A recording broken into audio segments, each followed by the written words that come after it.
हमारे चैनल के नए वीडियो में आपका बहुत बहुत स्वागत है। आज का हमारा वीडियो होने वाला है बेल के ऊपर और उसके प्रोसीड्यूर के ऊपर। इन टुडेस टाइम हम हमेशा सुनते हैं कि ये गिरफ्तार हो गया, उसको गिरफ्तार कर लिया गया, इसने ये क्राइम किया, उसने वो क्राइम किया। तो पहली चीज जो हमें जाननी चाहिए बेल के मामले में, बेल होता क्या है। बेल एक टेम्पररी लिबर्टी है, वक्ती तौर पे जेल से बाहर रहने के परवाने को बेल कह सकते हैं। तो जेल से आजादी, टेम्पररी आजादी को हम बेल कह सकते हैं। पहली चीज कि भाई बेल मिलेगा कैसे, क्या क्या चीजें देखी जाती हैं। तो इसमें 3 एक्ट का बहुत बड़ा रोल है। पहला, जिस एक्ट के थ्रू आपको पकड़ा गया है, अगर ये आपने कोई ऑफेंस आईटी एक्ट में कमिट किया है तो पहले हम आईटी एक्ट को देखेंगे, या फिर किसी और एक्ट में, बीएनएस में, या किसी और मामले में आपको गिरफ्तार किया गया हो तो उस एक्ट को देखेंगे। पहली चीज जो देखने वाली होती है कि उस एक्टिविटी, उस एक्ट का ग्रेविटी क्या है। अगर कोई एक बहुत छोटा मामूली सा ऑफेंस है तो ऐसे मामलों में जहां पे सिर्फ फाइन्स या बहुत कम 3 महीना, 4 महीना, साल भर का जेल हो तो, या 3 साल तक का जेल हो, इन मामलों में बेल आपका राइट है। बट अगर कोई ऑफेंस बड़ा हो, उसकी ग्रेविटी ज्यादा हो, जैसे अगर आपने कोई हीनियस क्राइम अटेम्प्ट किया हो या आपने कोई हीनियस क्राइम किया हो, तो इन मामलों में बेल आपका राइट नहीं रहता। अब ये कोर्ट का डिस्कशन हो जाता है, जज केस और बाकी दीगर चीजों को देखकर डिसाइड करता है कि आपको बेल मिलेगा या फिर नहीं मिलेगा।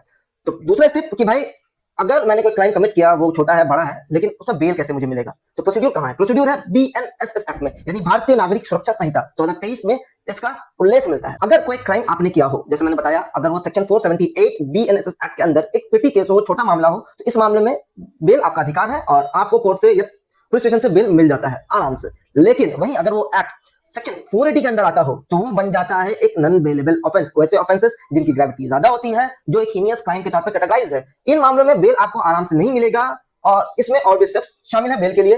सबसे इंपॉर्टेंट है जज का सेटिस्फाई होना कि आपको बेल मिलना चाहिए, और अगर जज सेटिस्फाई होता है कि हाँ भाई कि आपको बेल दे देना ठीक रहेगा, तो ही आपको बेल मिल जाता है, अदरवाइज बेल बहुत मुश्किल है इस मामले में। तीसरा सेक्शन जो बहुत इंपॉर्टेंट है, जो आपको जानना चाहिए, सेक्शन 483, जिसमें सिंपली कहा गया है कि अगर कोई क्राइम आप कमिट करते हैं और वो नॉन बेलेबल ऑफेंस है तो बेल तो आपको मुश्किल से मिलता है या नहीं मिले, और आपने केस चलते हुए अपना टोटल जो मैक्सिमम पनिशमेंट है, अराउंड मान लीजिए अगर आपका मैक्सिमम पनिशमेंट 5 साल था, 5 से 7 साल था, और आपने तकरीबन तकरीबन 7 साल का आधा यानी 3.5 साल जेल में आप रह चुके हैं under trial, during under trial period, तो आपको उस अंडर ट्रायल पीरियड में 3.5 साल रहने की वजह से आपके लिए बेल मिलना आसान हो जाता है। ये सेक्शन 483 के अंदर मेंशन है। सबसे इंपॉर्टेंट, सबसे अहम लॉ जो किसी भी बेल मैटर में देखा जाता है मजिस्ट्रेट के द्वारा, वो है, या जज के द्वारा, वो है इंपॉर्टेंट होता है बीएसए एक्ट। इसके बाद भारतीय सुरक्षा अधिनियम, और इसमें हम बात करते हैं एविडेंस की। कोर्ट सबसे पहले सवाल करती है कि आपके पास किसी को जेल में रखने के लिए या किसी पे केस चलाने के लिए एक स्ट्रांग एविडेंस है, और क्या वो एविडेंस शेड्यूल को फॉलो करते हुए कलेक्ट किया गया है।